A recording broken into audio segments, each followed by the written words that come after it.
सभी को नमस्कार। आरोह भाग 1 में दूसरी कविता है मीरा। मीरा भक्तिकालीन कृष्ण काव्यधारा की श्रेष्ठ कवित्री हैं। उनके आराध्य श्री कृष्ण हैं। मीरा का जन्म सन 1498 ईस्वी में माना जाता है। बचपन में ही उनकी माता की मृत्यु हो गई और उनके पितामह राव दादू ने उनका पालन पोषण किया। राव दादू जी अत्यंत धार्मिक प्रवृत्ति के व्यक्ति थे, जिसका प्रभाव मीरा पर भी बहुत पड़ा। बचपन से ही वह साधु संतों की संगति में रहती और भगवत भक्ति में हमेशा लीन रहती। 12 वर्ष की आयु में ही मीरा का विवाह मेवाड़ के महाराजा सांगा के बड़े पुत्र भोजराज से कर दिया गया। किंतु मीरा अधिक समय तक अपने दाम्पत्य जीवन के सुख को ना भोग सकी और जल्दी ही उसके पति की मृत्यु हो गई। मीरा का अधिक समय साधु संतों की संगति में बीतने लगा, लेकिन जो परिवार के और व्यक्ति थे उनका मीरा का इस प्रकार साधु संगति में बैठना उठना उन्हें पसंद नहीं था और उन्होंने उसे बहुत कष्ट दिए। यहाँ तक कि विष पीने पर भी उसे मजबूर किया, लेकिन वह हंसते हंसते विष भी पी गई, क्योंकि अपने आराध्य श्री कृष्ण के प्रति उसकी जो भक्ति भावना थी वो इतनी तीव्र थी, इतनी पराकाष्ठा तक वह पहुँच चुकी थी कि उस विष का भी उस पर कोई असर नहीं हुआ। अपने साहित्य में उनका जो हिंदी साहित्य में मीरा का काफ़ी योगदान रहा। उनकी कई प्रमुख रचनाएं रही हैं। गीत गोविंद का टीका, मीरानी गरबी, मीरा के पद, राग गोविंद, कई उल्लेखनीय रचनाएं उन्होंने लिखी हैं। मीरा कबीर और नामदेव के पदों को अधिक गाती थी। उनकी काव्यगत विशेषताओं में वह जो भक्तिकालीन भक्त कवियों की श्रेणी में उनका जो नाम है वो ऊंचा स्थान है। मीरा ने अपने पूरे जीवन में अपने आराध्य श्री कृष्ण के प्रति जो उनकी एक प्रेम भावना रही है उसे निभाया है और श्री कृष्ण को ही अपना सब कुछ माना है। मीरा अपने पहले प्रसंग में पहले पद में कवित्री मीरा जो हैं वो कह रही हैं कि मेरे तो इस संसार में मेरा और कोई नहीं है, श्री कृष्ण के सिवा किसी अन्य से मुझे कोई लगाव नहीं है। मेरे आराध्य श्री कृष्ण ही मेरे लिए सब कुछ हैं। वह कृष्ण जिसने जो गिरि को धारण करने वाला है, जिन्होंने गिरिराज पर्वत को अपनी उंगली पर धारण किया है, उनके अतिरिक्त इस संसार में मेरा कोई दूसरा नहीं है।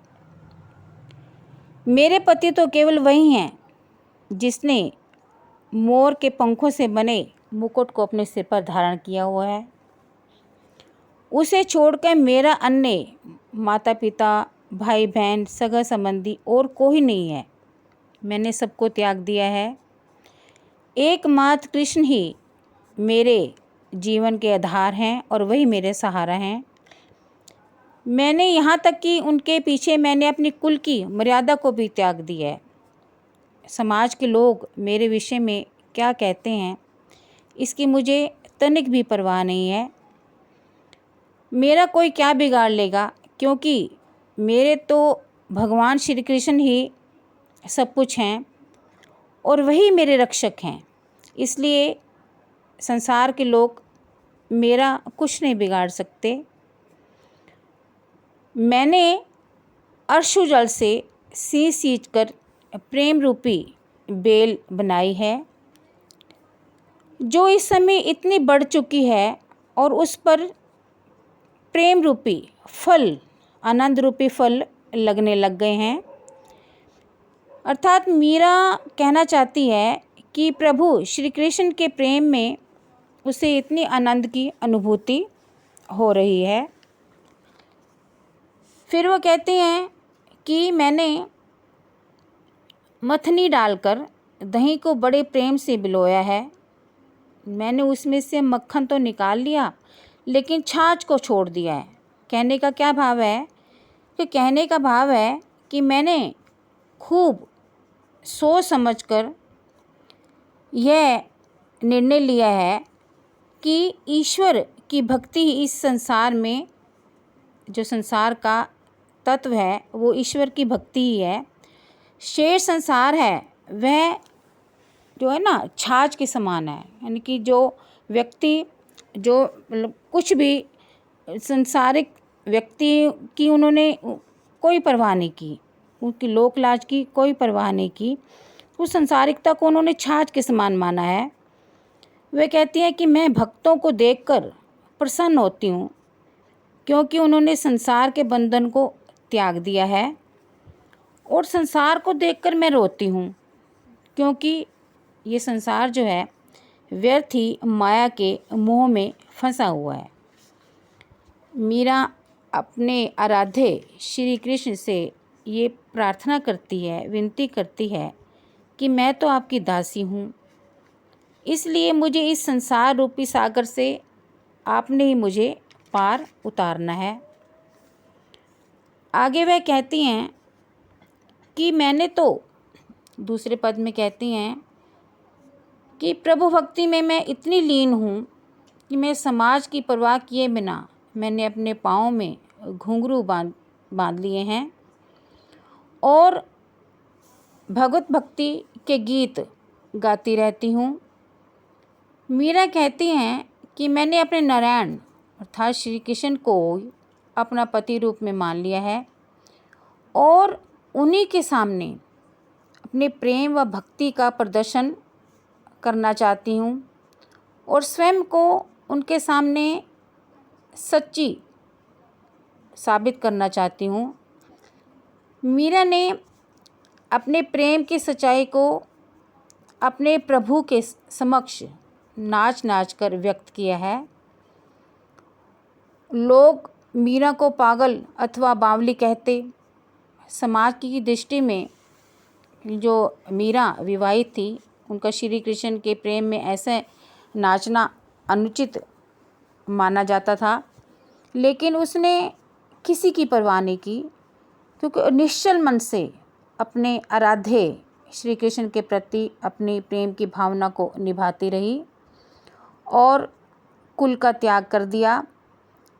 उसने सारी लोग, संसार के लोग कहते कि उसने अपने कुल की मर्यादा को नष्ट कर दिया है। मीरा श्री कृष्ण की भक्ति से इतनी प्रभावित थी कि उनके पास विष का प्याला भेजा गया उसे मारने के लिए उनके सगे संबंधियों के द्वारा, लेकिन वह उसकी जो प्रेम भक्ति इतनी निश्चल थी कि उस विष का उस पर कोई प्रभाव न पड़ा, क्योंकि उसे बचाने वाले उसके आराध्य देव श्री कृष्ण का उनके सर पर हाथ था।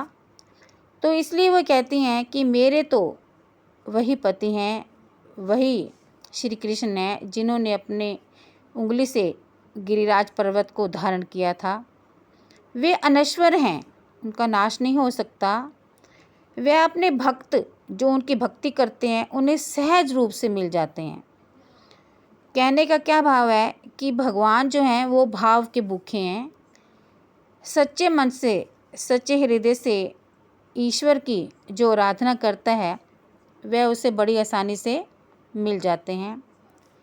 इन पदों में मीरा यही समझाना चाह रही है कि ये सांसारिक मोह माया व्यर्थ है। अपनी आराध्य श्री कृष्ण के प्रति जो उनकी एक प्रेम भावना है उसका बड़ा ऊंचा दर्शन हमें यहाँ देखने को मिलता है।